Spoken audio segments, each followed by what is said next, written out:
orang tua, jangan sampai kalian diberikan oleh Allah anugerah berupa anak, lalu kalian sia-siakan gara-gara urusan dunia kalian. Kita kasih solusi. Hal yang pertama yang harus disadari oleh orang tua, jangan sampai kalian diberikan oleh Allah anugerah berupa anak, lalu kalian sia-siakan gara-gara urusan dunia kalian. Oke. Itu satu. Yang kedua, tadi antum bertanya tentang solusi. Iya. Antum bikinin tabel atau bagaimana? Gitu. Iya itu Ustaz. Sebenarnya yang nomor 2 adalah dua-duanya, baik suami maupun istri, itu punya 3U. Aduh, apalagi tuh Ustaz? Kalau tadi 3R. 3R bagus tuh tadi tuh narasinya tuh. Ketiga U berarti apa Ustaz? 3U. Waktu. Oke. Mau. Oke. Ilmu. Oke. Rhyming U belakangnya. Iya. Banyak orang tua kalau ditanya, ini anak kalian, kan kalian didik? Iya, didik sih. Ya kami mau mendidik. Ya berarti sudah ada U yang satu. Tapi kami gak ada waktu. Wah. Itu karena suaminya kerja, istrinya dagang. Iya itu. Yang gak pakai aturan nomor 3 tadi. Aturan nomor 3 kan gak boleh sampai melalaikan kehidupan rumah tangga. Suami dan anak-anak. Itu buat perempuannya, ya kan? Iya. Ada lagi yang mengatakan, saya mau. Gitu. Dan saya ada waktu. Kadang kalau hari Minggu saya ajak kok ke pantai. Oke. Iya. Tapi gak punya ilmu. Oke. Iya. Jadi dari sisi bagaimana cara Anda mendidik anak Anda? Apa yang harus dilakukan di usianya 0 sampai 2 tahun? 2 sampai 7 tahun? 7 sampai 12 tahun? Oh, itu ada jenjang-jenjangnya Ustaz? 12 sampai 18 tahun. Oh, gitu. Ada tahap-tahapan yang tidak boleh hilang. Oke. Begitu. Oke. Tadi juga ada yang saya sudah punya ilmu. Saya sering ikut parentingnya sekolah. Dan saya ada waktu. Cuman masalahnya saya lagi malas. Jadi gak punya mau. Iya. Ya. Jadi orang tua butuh 3U tadi. 3U tadi tuh bagus tuh Ustaz. Kalau punya waktu, iya juga ya. Punya waktu tapi gak ada ilmu. Ya sama aja. Misal nih, Anda pernah nanya sama ikhwan, antum di usianya anak antum sekarang apa yang antum lakukan? Dan dia ada waktu. Iya. Dia bilang nemenin dia main. Berarti ada waktu ya? Iya. Oke. Cara nemenin dia main? Loh, emang main tuh ada caranya? Ada dong. Antum bisa bedakan gak antara permainan kelereng dengan bola besar? Dengan pada dirinya anak antum di usianya sekarang. Contoh, anak usia 8 bulan. Antum kasih kelereng, insya Allah dimakan. Iya dong, jelas. Kalau bola besar kan tidak. Iya. Itu menunjukkan bahwa kita milihin mainan buat anak saja pakai ilmu. Mantap. Iya, dapat. Ada banyak orang tua yang pokoknya main. Ya kan? Mainan ini cocok apa enggak sama ilmunya? Sama usianya? Cocok atau tidak sama dirinya? Itu kan sebenarnya ada ilmunya. Tapi orang tua banyak yang cuma nemani main tapi nggak tahu ilmu tentang main. Contoh yang lain. Ini anak antum. Iya. Usianya 8 bulan. Oke. Dia belum bisa jalan dong. Iya. Ya kan? Istri antum online shop. Iya. Bi, tolong Bi, ini lagi ada banyak pesanan. Iya. Mau packing dan lain-lain. Adek tolong dijaga.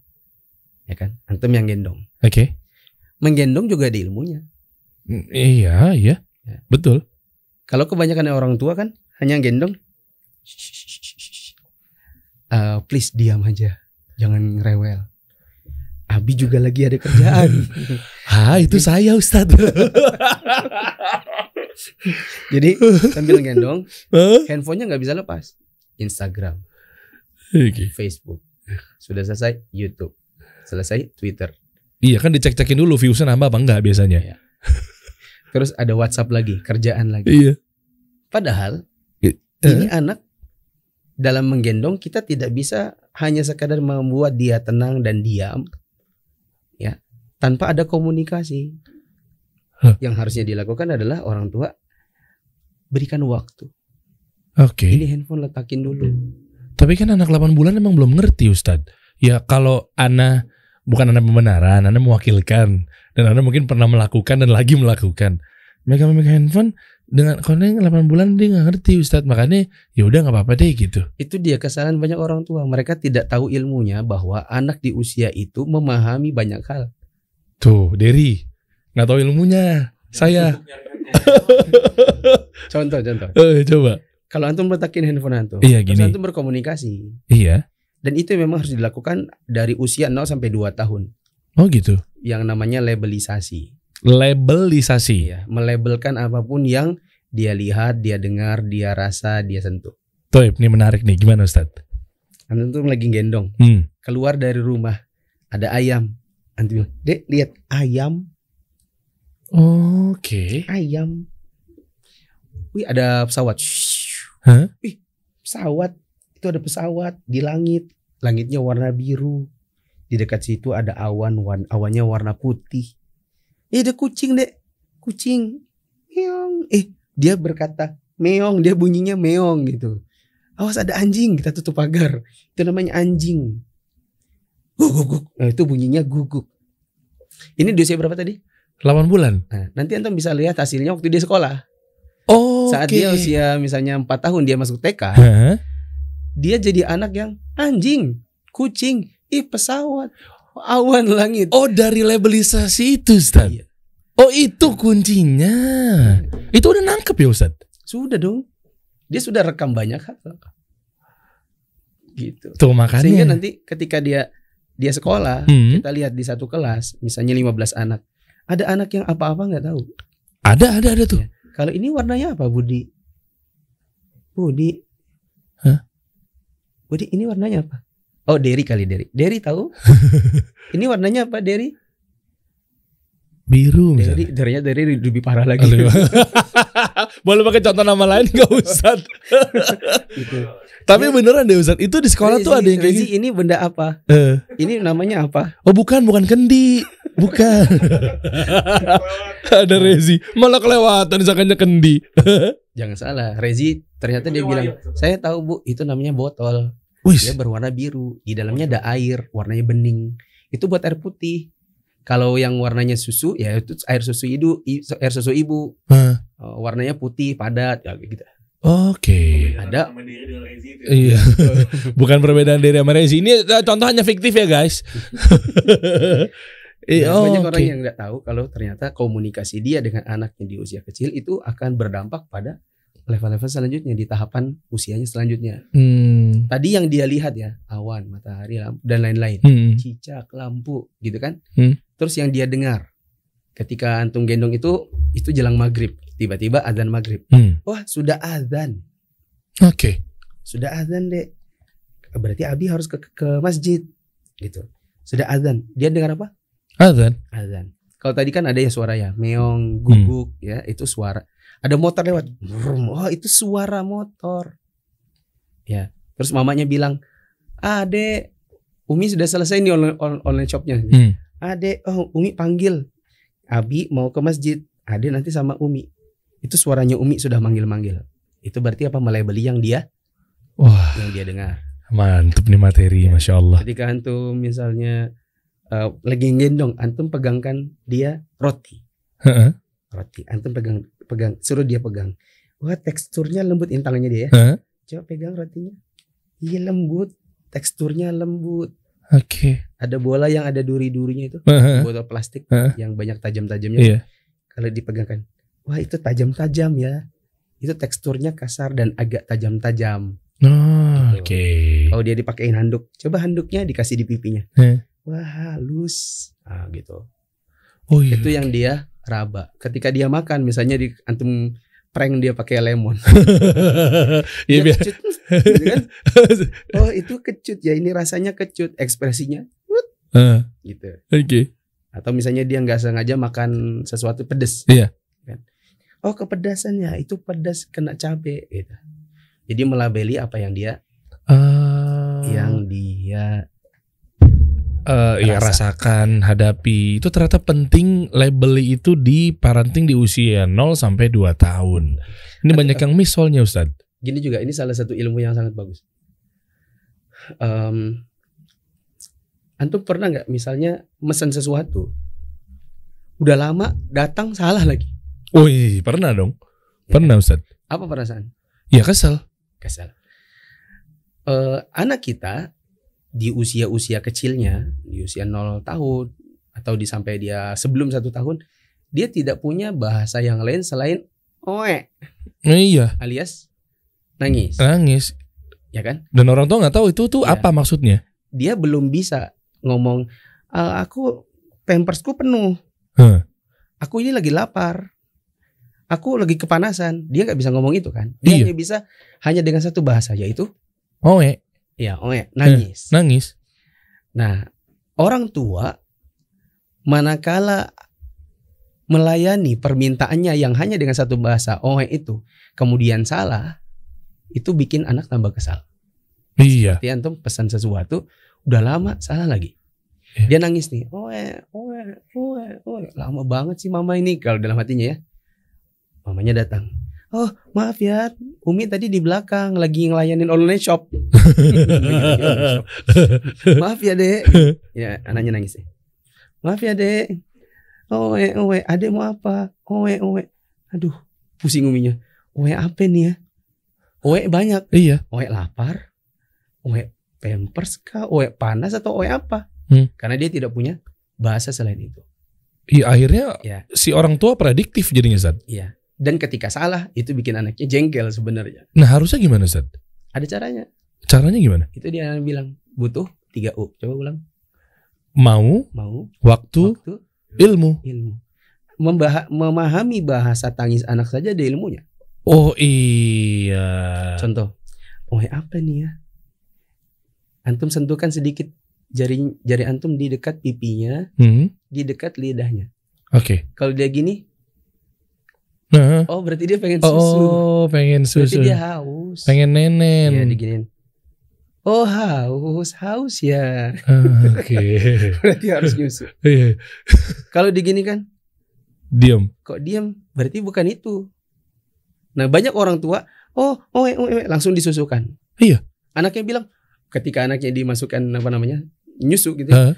Ibarat dia mau bilang, aku nggak butuh susu, aku ini lagi nggak haus. Oke. Tapi ada Aduh. kondisi di mana? Iya. Nah, ini Rezi mau nanya nih. Ada kondisi di mana bayinya itu dia baru nyusu tuh Ustaz, dan dia tahu habis gumoh Ustaz. Tapi ketika dia nangis digini dia masih pengen lagi Ustaz. Nah itu antara Oh, oke. Jadi Tunggu dulu. Nanti anak ke distract soalnya. iya ke distract ini dulu sih. Ini pertanyaan dari Jama memang sini cuma 2 nih. pada mau nanya. Sabar ya. Jama ini. Bentar, ini Ustadz Mufli ini harus ke Pangkal Pinang nih. Gue gak punya waktu banyak nih. Sebentar nih. Ini harus. Ini aja udah jam. Iya, oke, dikit lagi, Sat. Oke. Oke. Ternyata bukan mau nyusu. Lihat, pampersnya penuh. Dia tidak nyaman dengan pampers yang penuh. Pampersnya kering kok, nggak mau nyusu. Apa ya? Panas. AC-nya mati. Oh panas. Dibawa keluar dulu dikipasin. Ternyata dia dengan dikipasi kemudian tenang. Berarti memang panas. Oke. Panas. Mengantuk. Sudah mengantuk. Mengantuk pun anak-anak kan menangis. Iya, ngerengek biasanya. Gitu. Itu artinya memahami tangisan anak saja butuh ilmu. Oke. Nah ini Anda ukti yang umu yang kebiasaannya selalu kayak, ada yang mau apa? Umi nggak tahu. Ngomong dong. Ya udah tahu nggak bisa ngomong. Kan gitu rata-rata Ustaz. Agak curhat dikit sih. Ya Umi nggak tahu kan gitu biasanya Ustaz. Nah itu karena minimnya ilmu itu Ustaz tuh. Yang ada yang salah-salahan. Nanti udah langganannya suaminya dipanggil bapaknya. Ini udah nih. Aku nggak tahu nih mau apa sih. Suaminya bilang aku mau berangkat kerja nih. Iya. Kalau nggak siapa yang nakfain, berantem lagi. Nah dalam banyak kondisi keluarga yang lain, memang yang dibutuhkan adalah bukan cuma sekedar waktu, ilmu dan Mau. ya. Ada juga yang dibutuhkan misalnya kerjasama. Iya. Seperti misalnya anaknya lebih dari 1. Ya, yang bapak nanganin yang laki-laki, yang mama nanganin yang perempuan. Ada kalanya seperti itu, atau bahkan ditukar. Yang bapak nangani yang besar, mama nangani yang kecil. Mama nangani yang SMP karena mama dulu lulusannya S1 misalnya. Bapak nanganin yang SD karena bapak dulu lulusannya SMA, artinya kadar kebutuhan untuk diajari oleh bapak untuk anak yang SD sudah cukup. Sedangkan yang SMP yang butuh misalnya rumus fisika, bapak nggak ngerti, tapi mama yang dulu S1, maka mama yang ngajari misalnya. Wah keren kerja sama begini mah. Ya kan, harus Masya ada Allah. kerjasama. Hmm. Yang kedua, Ana bilang butuh timetabling. Oke. Harus ada timetabling di rumah. Terutama untuk anak-anak memang sudah rata-rata sekolah. Jam berapa mereka bangun? Jam berapa mereka sarapan? Apa yang harus mereka lakukan waktu pagi-pagi? Siapa bantu mama di dapur? Siapa bantu mama untuk membersihkan ranjang? Siapa yang bantu mama untuk membersihkan lantai? Nyapu sampai ke teras. Yeah. Siapa yang bantu membuatkan sarapan? Oke. Ya, bila anaknya ada beberapa. Itu timetablingnya. Kemudian jam berapa mereka sekolah? Jam berapa mereka pulang dari sekolah? Jam berapa mereka makan malam? Makan siang, maaf. Jam berapa makan siang? Jam berapa sholat zuhur?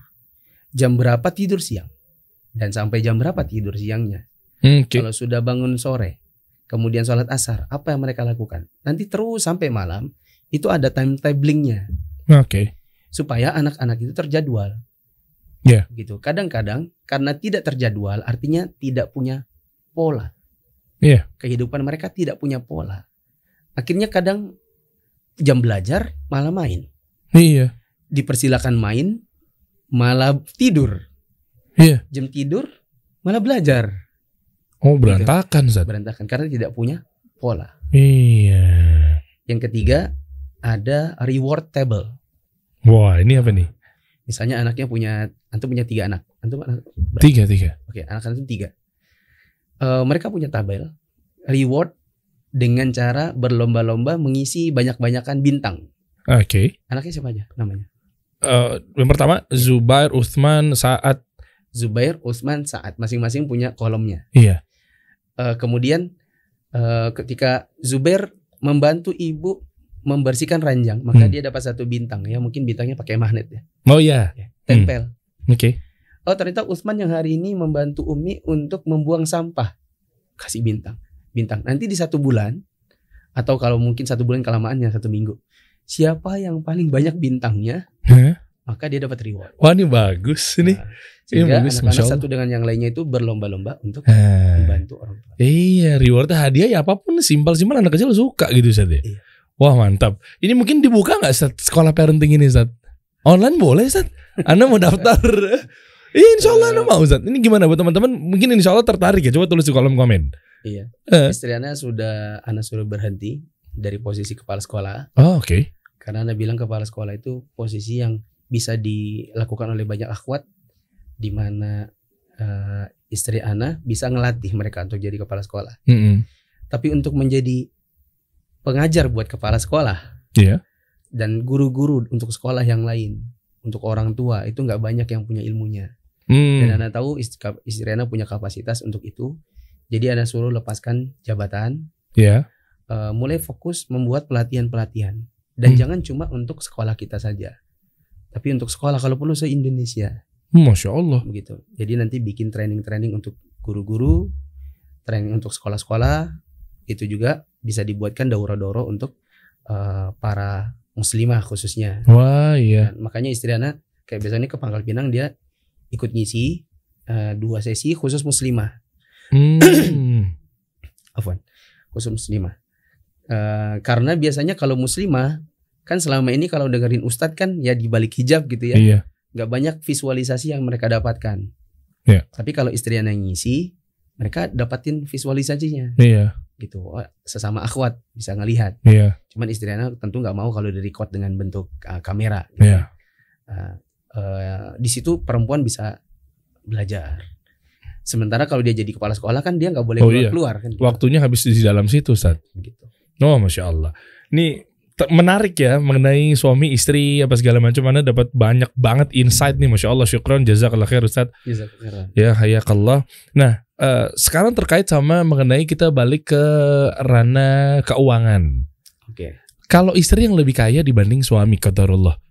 Nah itu kan juga bisa menimbulkan konflik Ustaz. Kalau ini merasa yang lebih banyak uangnya, tahunya ujung-ujungnya minta didominasi terkait ya pokoknya istilahnya gini ya, minta dominasi maksudnya ya udah pokoknya lu yang ngerjain deh, gue yang pokoknya gitu-gitu. Itu juga sering terjadi Ustadz. Lagi-lagi nggak lepas dari ya pencarian nafkah, uang untuk menghidupkan keluarga, bahtera rumah tangga. Nah itu bagaimana solusinya Ustadz? Apakah memang dari si perempuan, kalaupun dia merasa memang sebenarnya ada dua sih Ustadz. Yang pertama dia punya uang lebih dulu baru sang suami datang, dia nikah, itu istilahnya begitu. Atau memang suami yang modalin, tapi ujung-ujungnya ternyata online shopnya jalan. Oke. Ini kita ngomongnya konteksnya bukan istri yang kerja ya. Maksudnya bukan istri yang kerja kantoran, istrinya yang online, dagang online shop, suaminya yang kerja kantoran. Oke. Nah, apakah se-ekstrim ya udah jalan tuh. Ya udah aku resign dari kantor ya. Sama-sama aku di sini. Berarti nafkahnya dari sini. Apakah sang suami tetap harus nafkahin tapi ternyata pendapatan dari online shop istri? Atau memang suami memang harus nafkahin nih pakai uangnya dia di luar dari online shop? Itu kan banyak dan kompleks Ustadz. Saking kompleks kan sampai bingung mau jawab dari mana. Nah, monggo Ustadz, enaknya dari mana? Mau yang jawab dari mulai yang istri lebih mapan atau mau jawabnya dari segi ternyata istri sudah jalan yang modalin suami. Terus apakah di situ udah merasa suami berhak resign dari kantor? Terus dengan dalih nafkahnya kan dari online shop ini yang kamu jalanin. Jadi suaminya di rumah aja. Iya, Gak bisa bantuin istri mungkin. Oh. Itu gimana Ustaz? Oke. Bila suami bekerja dan punya pendapatan, istri bekerja atau punya perdagangan dan dia juga punya pendapatan, maka pengaturan atau manajemen keuangan di antara mereka berdua yang benar itu seperti ini. Ya. Uang istri, uang istri. Uang suami, ya uang. Biasanya kalau ada yang istri bilang uang suami, ya uang istri juga. ya, yang benar uang suami, uang suami. Ah, catat. Yang di dalamnya ada nafkah buat istri. Oke, menarik. Boleh diulang Ustaz untuk meyakinkan? Uang istri, Ya. uang istri. Oke. Uang suami, Uang suami. Belum gitu. Oh, belum gitu. Uang suami, Hah? uang suami Ya. masih koma. Masih koma ya Ustaz ya? Yang di dalamnya ada kewajiban untuk menafkahi istri Oke. dan anak-anak. Sepakat. Di sini masih aman. Soalnya banyak orang yang memahami uang istri, uang suami, uang istri. Hei, selalu begitu Anda berpikir. Belum lihat. Ketika Anda ngomong ini di Polda Kaltim dulu beberapa tahun yang lalu, di tangga kita bercandaan gitu. Polisi-polisi bilang, wah ini kalau dibilang ke istri ngamuk istrinya. Ustaz. Oke. Yang benar adalah uang suami adalah uang suami yang di dalamnya ada nafkah istri. Artinya pendapatan suami semua dipegang oleh istri. Itu sebenarnya tidak tepat. Kenapa? Apakah ada jaminan mereka akan terus bersama berdua sampai mati? Oh, nggak ada. Bisa cerai kan? Iya. Nah kalau cerai lalu kemudian uangnya tercampur bagaimana? Saat membaginya. Nah saya nggak tahu jawabannya tuh Ustaz. Gimana tuh Ustaz? Itu yang banyak tidak diketahui atau tidak difikirkan ke depan oleh sebagian pasutri. Iya. Semua uangnya suami dikasih ke istri. Lalu kemudian misalnya ada sebagian kasus suaminya wafat. Iya. Kemudian orang tua suami datang ke tempatnya istri. Maaf ya nak, bapak ibu kesini mau bertanya. Kami kan orang tua. Biasanya orang tua itu kan juga ada warisannya. Iya. Bukan kami gila akan hartanya anak kami. Tapi kan anak kami tahu dia bekerja. Mengapa sudah setahun kami tidak pernah dapatkan apapun dari hasilnya anak kami? Istrinya bilang, maaf ya bu, selama suami saya hidup, setiap bulan uangnya pasti dikasih ke saya semua. ATM-nya saya yang pegang. Aduh. Suami saya bilang, ini uangnya. Berarti uang saya semua. Oke. Jadi bapak ibu gak dapat apa-apa. Ya Allah. Itu adalah hal yang mungkin jarang disadari oleh sebagian orang. Iya. Bahwa ketika mereka bercerai atau ditinggal wafat, ada bagian dari hak orang tuanya, orang tua suami, yang akhirnya bisa jadi itu tercampur ke istri. Iyalah. Ya enggak? Heeh. Bisa jadi memakan memakan harta dengan cara yang batil buat istrinya. Iya. Karena tercampur di situ hartanya suami yang juga ada hak buat orang tuanya. Oke, apalagi ya sebenarnya ibunya dia itu kan surganya suami, Ustaz ya. Iya. Ya itu tuh kayak gitu-gitu tuh. Nah, jadi cara manajemennya kalau menurut Ana, masing-masing itu punya rekening. Ini rekening istri. Ya, apa yang ada rekening istri, ya punya istri. Ini rekening suami. Itu uangnya suami. Iya. Tapi harus ada nafkah kepada istri. Iya. Bisa jadi besarannya mereka sepakati, bisa jadi tidak. Oh, jadi kalau disepakati juga nggak apa-apa, sama-sama ridho. Iya. Hatta si istri lebih besar. Contoh Ustaz, ini Ana agak sedikit masuk lebih dalam ya Ustaz. Misalnya pendapatannya, ini kita ngomong paling gampangnya misalnya 10 juta.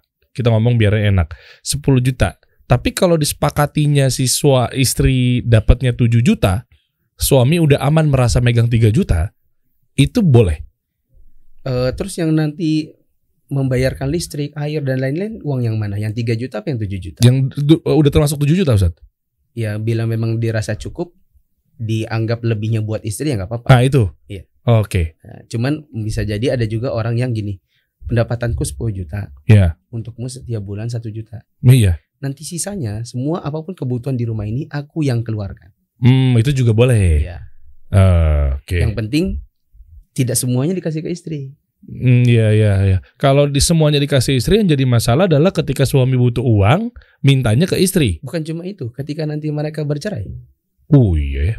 Tadi anak bilang kan, Iya. kalau tiba-tiba meninggal, sebenarnya uang-uang itu punya siapa? Istri semua? Atau punya suami juga? Bila punya suami juga, berapa dan berapa? Lalu berapa yang akan diwariskan untuk orang tuanya suami? Iya. Bila ternyata yang meninggal adalah istrinya, Iya. ATM-nya dikasih dulu sama ke orang tuanya. Mak, ini ATM suamiku. PIN-nya 1234. Oke. Jadi nanti kalau aku meninggal, mama ambil aja. Bisa. Susah juga ya. ATM-nya diambil sama mertuanya. Iya. Gitu kan? Suaminya datang. Maaf Bu, Pak, saya kehilangan ATM saya. Biasanya ada di dompetnya istri. Ada sama bapak ibu ya? Iya nak. Loh, kok sama bapak ibu kenapa? Iya karena anak kami perempuan ini bilang semua hartamu dikasih ke dia. Jadi sekarang itu semua hartanya dia. Ketika dia meninggal berarti ada hak kami. Padahal mertua tidak punya hak waris kan? Iya betul. Gitu loh maksudnya. Aduh panjang. Membelah-belah dan memperjelas hak suami dan istri itu adalah salah satunya manakala mereka wafat, salah satu dari mereka itu diketahui yang duit yang mana buat orang tuanya istri, duit yang mana yang buat orang tuanya suami sebagai warisan untuk mereka. Kalau mereka bercerai, yang mana uangnya masing-masing gitu loh. Itu akan lebih jelas. Manajemennya bener nih, Masya Allah Ustadz Mufli ya.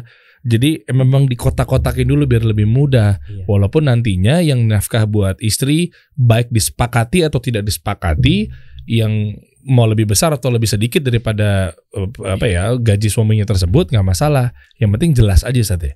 Iya, yang penting jelas. Oke. Dan istri juga nggak perlu tahu pendapatan suami juga kan Ustadz? Boleh tahu, boleh tak?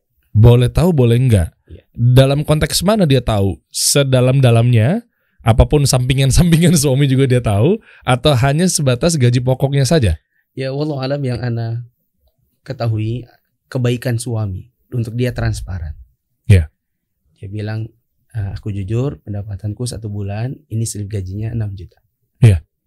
Itu sebagai bentuk cintanya dia kepada istrinya, Ya. sehingga dia transparan. Ya banyak yang kayak gitu Ustaz. Gitu. Sebagai bentuk cintanya istri bahwa dia menikah bukan karena harta, dia bilang aku nggak perlu tahu berapa gajimu. Yang penting ada emas, ada mobil. Oh enggak itu. Itu sih ngelunjak sih, sama aja Ustaz. Mohon maaf. Aku menikah bukan karena harta. Yang penting kita hidup rukun.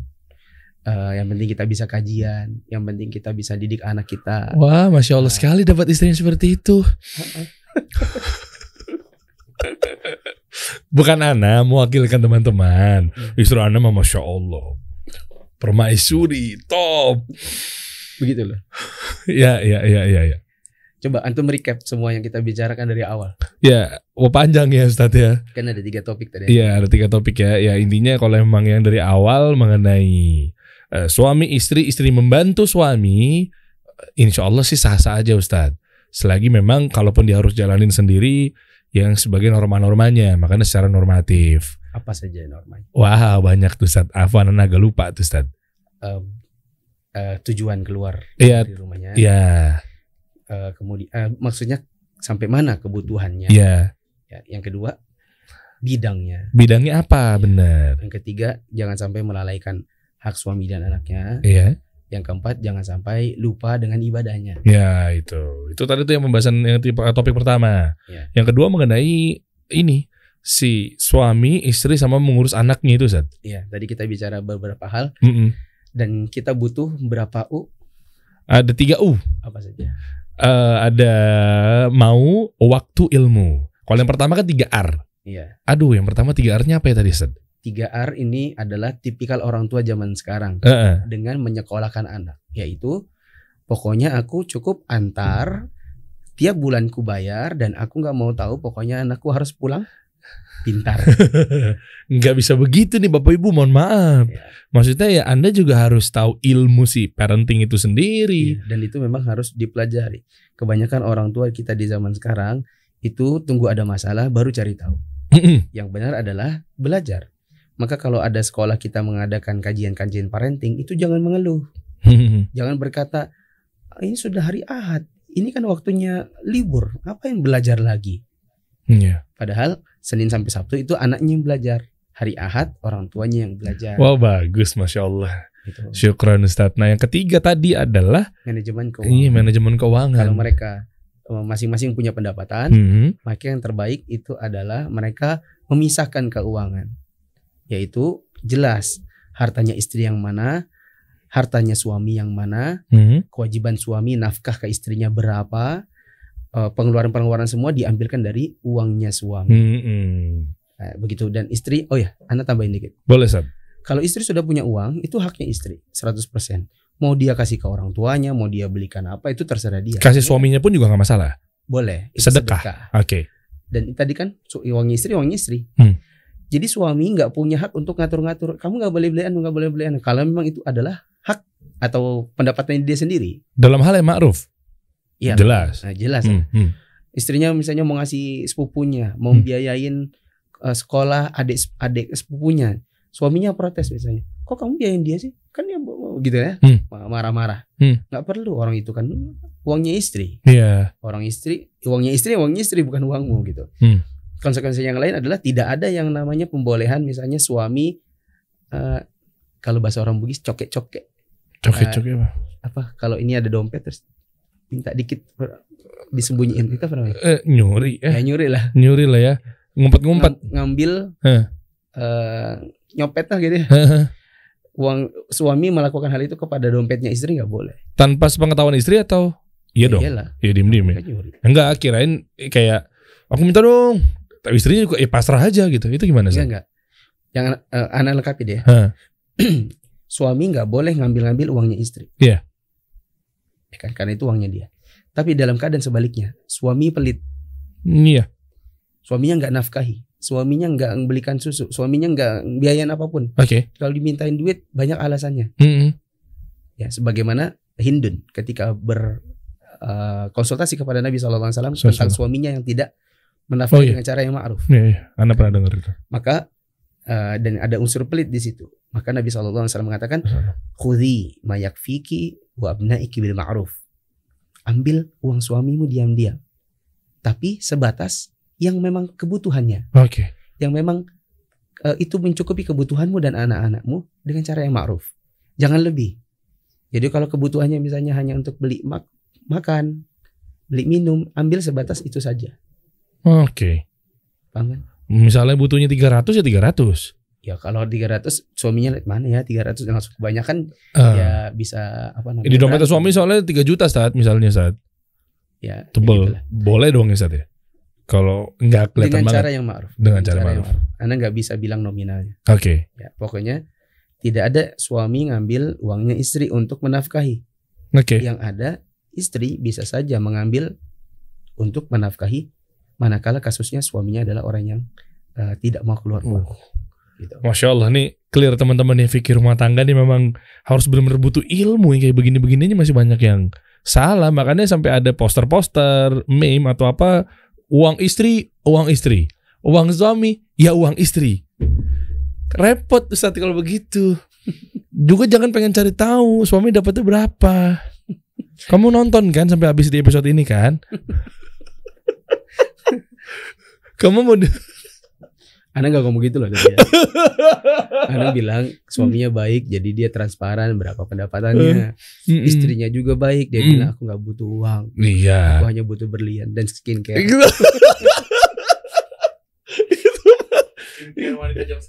Iya, skincare anak zaman sekarang mahal-mahal Zat. Gitu. Jadi kalau nggak perlu lebih dalam, suaminya pengen ngisi seminar di mana tentang bisnis, nggak usah ditanyain berapa bayarannya. Iya. Syukran Ustaz ya. Jazakallah khair. Hayakallah Ustaz. Barakallah fiik Ustaz. Insyaallah nanti kita ketemu lagi untuk mungkin di episode berikutnya kita bahas mengenai lebih dalam, boleh Ustaz? Insyaallah kapan-kapan. Oke. Mungkin 2 tahun lagi lah. Jangan kelamaan Ustaz. Sekarang ganti baju aja Ustaz. Masih ada waktu kan untuk gajian. Kita udah jam 3 lebih. Kita belum ke BSD lagi. Oh iya benar-benar ada. Oke. Insyaallah kapan-kapan. Insyaallah. Syukran. Jadi udah banyak tadi insyaallah. Ada banyak bisa dipotong-potong juga Ustaz ya. Syukran Ustaz. Jazakallah khair Ustaz. Kita kasih solusi.